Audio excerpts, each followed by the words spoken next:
Can you tint your windshield the way you tint your side windows? Almost never, and the reason comes down to one line etched right into your glass.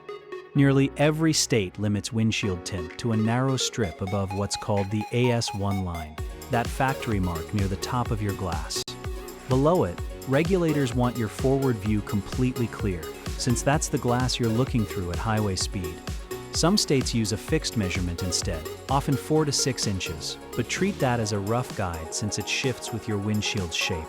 The number that actually counts is VLT, visible light transmission, and California is strict here. 88% film VLT, plus a 70% combined standard once you add the factory glass. That combined number is what an officer's meter reads roadside, not the film rating alone. A good installer explains both before any film goes on. Need darker tint for documented light sensitivity? Get your physician's signed certificate before the film goes on, not after. And if your windshield has a forward-facing camera for driver assist, factor in recalibration, since tint near that camera can throw the system off. Rules like these vary enough that guessing costs you a fix-it ticket, which is why a local eye matters. If you're in San Diego and thinking about windshield tint, reach out to Speedy Windshield Repair for a free quote and straight answers.